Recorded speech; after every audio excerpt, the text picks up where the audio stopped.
Hey y'all, welcome back to the channel. If you are new, I invite you to subscribe. Hey y'all, welcome back to the channel. If you are new, I invite you to subscribe. It really does mean the world. You are here if you didn't get lost on the way to the Tim Tracker or Joe Rogan, likely because you are interested in my videos on women's issues, specifically menstrual equity. Maybe you can't get enough of Chad and I's epic movie hours. Maybe you like my book reviews, but more than likely you're here because of the Disney content. So it is your lucky night. We are doing the fourth in my series on the women of Walt Disney Imagineering.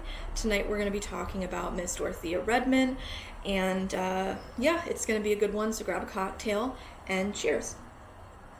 If you want to kind of find out a little bit more about why I got the hair up my ass to do this series, I recommend you watch all the videos in this series because they're just amazing women to learn about, but specifically the video on Leota Tombs, which is the second in the series, and I'll link them all in the iCards. I go into a little bit more detail about what inspired me to do this, and what's interesting is I had already begun filming these videos, and some of them had already gone up. This is not the lighting. And I was at my local bookstore and I found this book called The Queens of Animation by Natalia Holt. I'm not sure if the camera's gonna find that. I'll link it below. Camera's still with me? Yes. But it does an even deeper dive on some of the really obscure names behind the women who are behind the Walt Disney Company. From those that were in the ink and paint department, some became more famous illustrators and animators, some that worked on attractions. Yeah, so I'll link that below. And it's interesting synchronistically that this book just happened to pop up and was just published this year, right as I'm starting to really invest my time and energy in reading and learning about these women. And one of the things that I talk about in the Leota Tombs video is that there's so little information about them. So I'm very happy that this book was written and published. So yeah, I guess I just have my finger on the pulse. What can I tell you guys? So, without further ado, we're going to dive into Miss Dorothea Redmond. She is, as I learn about these women, this is going to be another rant. I can't help but rant.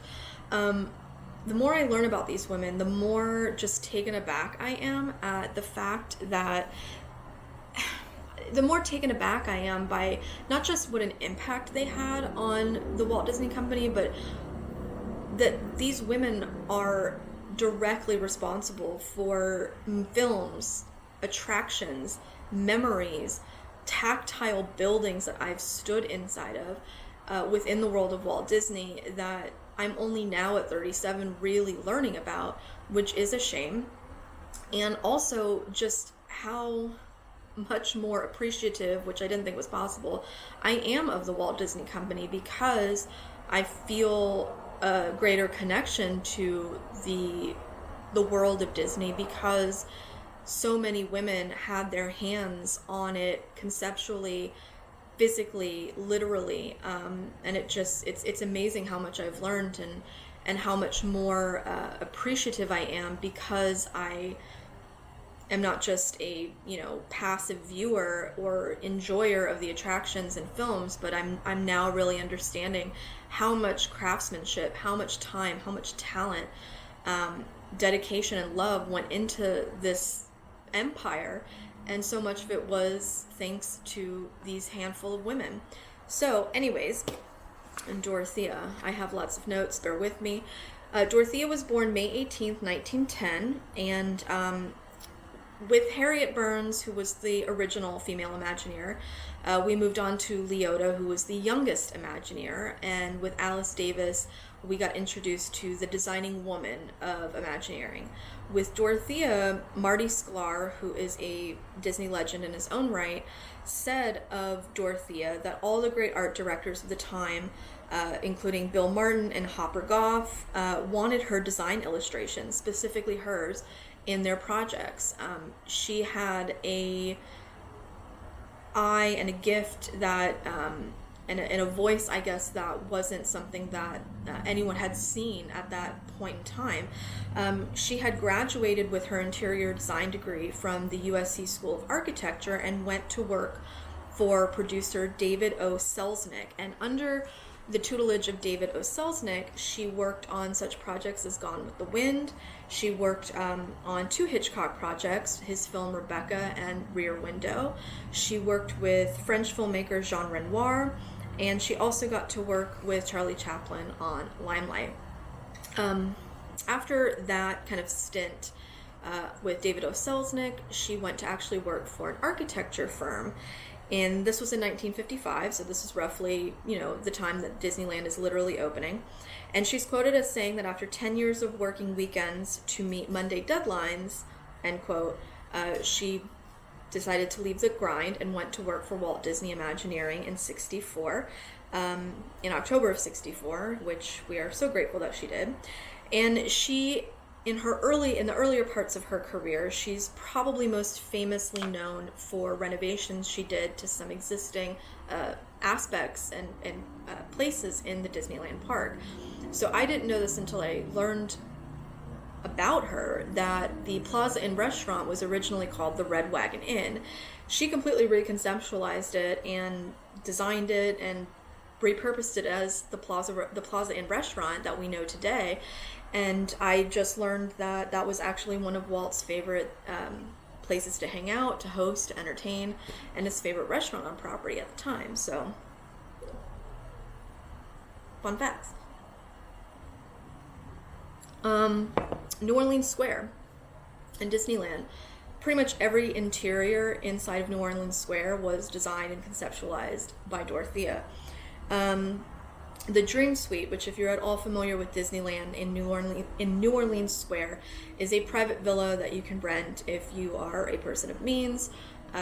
It used to be a apartment or a private space that Walt would use in addition to his apartment above the fire station to house his family, to host guests, to entertain. But the paintings that are in there that were done by Dorothea are still there today, and the entire interior design as it stands today is her original design. From there, she went on in the early 70s, much like Harriet Burns and Leota Toombs did, or not Leota, excuse me, Alice Davis did, to work on the Florida Project, which is what Walt Disney World was referred to when it was in its conception and construction phases. Whilst working in Orlando, she helped design a lot, to conceptualize and design a lot of what Fantasyland, not New Fantasyland of course, but the original Fantasyland came to be. She rendered a lot of the facades and a lot of the interiors for Main Street USA. And they were very unclear on this in the article from the D23 archives, but they said that she did design Adventureland to a certain degree, but they said that she designed, but they didn't say if it was the design that ultimately was what was constructed and is there today as we know it, but they did say that she created and designed Adventureland with a feminine and ethereal exotica, which this comes on the heels of a trip that they took to South America. Mary Blair was also on that trip. So I think a lot of that, a lot of the inspiration that came from those travels went into her conceptions for Adventureland. I'd be very curious to know if those were the final, concepts that we ended up with, what we know and love today. So if you know, comment below, because the article was unclear. I, as an Epcot fan, farewell Illuminations. Epcot is my favorite park. It's my favorite place to be on Earth.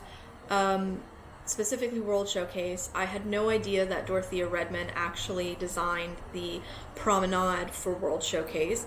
She worked hand in hand to design kind of the flow between countries in the different pavilions. It's just the stuff that I'm learning is just blowing my mind.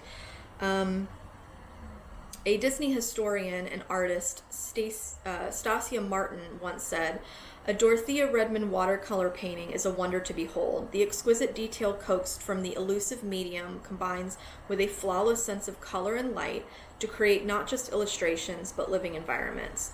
I think if you've had the privilege of going to Walt Disney World, you will know this to be true firsthand if you've walked through Cinderella's castle, because Dorothea Redmond, and I did not know this until I did the research, is the person single-handedly responsible for the tile mosaic inside of Cinderella Castle, which I have been looking at since I was months old. Okay. Marty Sklar also went on to say that her watercolor sketches were extraordinary placemaking. They expressed the concept so beautifully you felt you had already been there, in her restaurants and shop interiors, Walt Suite for New Orleans Square, or along the promenade in Epcot's World Showcase. She combines her knowledge of space and structure with a stylized storytelling experience, evoking the animated film, yet giving it new illuminated elegance. And this is in reference to the mosaic inside of Cinderella's castle, which is depicting scenes from the film Cinderella. So yeah, it's crazy. The panels inside of the mural, if you've not seen it, I mean, you can Google image search it, but if you've not been to the parks, when you're walking through Cinderella's castle, whether you're going from Main Street into Fantasyland or vice versa, there are 15 by 10 foot panels that are made. They're comprised of 1 million pieces of individual multicolored Italian glass tiles. They're made of glass, silver, and 14 karat gold. It's beautiful, it's stunning, and it's something that if you're just like moving from one part of the park to the other, you might not even see or notice. Or if you do know it's there, like, have you ever really just stood there to take it in? I know I haven't to the degree that I would like to, and I'm going to make it a point now to make sure that I've got eyes on it next time I'm there. It's absolutely stunning, and it's just one of those things that you take for granted as you're, just trying to get a fast pass or trying to get on a ride. Yeah, just the rich history, like, it's just the actual sheer artistry and craftsmanship that is just built into the parks that we take for granted. They eventually duped the mosaic, the mural, for Tokyo Disneyland about 10 years later. So she returned in 1974 to the Walt Disney Company. What else? Yeah, she returned to the Walt Disney Company in 1974. She ultimately passed away in 1998.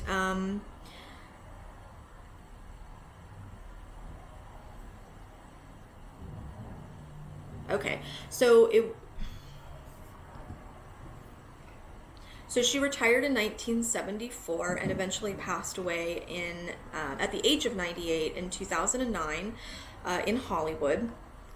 But it's clear that her impact lives on, not just in the mural and mosaic at Cinderella Castle, but everywhere. She was inducted as a Disney legend in 2008. I don't know if she has a window on Main Street. That'd be, if you know, comment below. But I'll definitely be looking for that next time I'm in Disney World or Disneyland to see if she does in fact have a window. But yeah, I mean, I think Marty Sklar, when she passed away, on the D23 archives, wrote a really touching tribute, and he was, there's a couple really nice quotes. He says that perhaps she'll be best remembered for the Disneyland Dream Suite, which was originally designed for Walt. But he goes on to add, but certainly her most admired designed work is the elaborate mosaic murals of the Cinderella story in the entry passage to the castle into Walt Disney World's Magic Kingdom.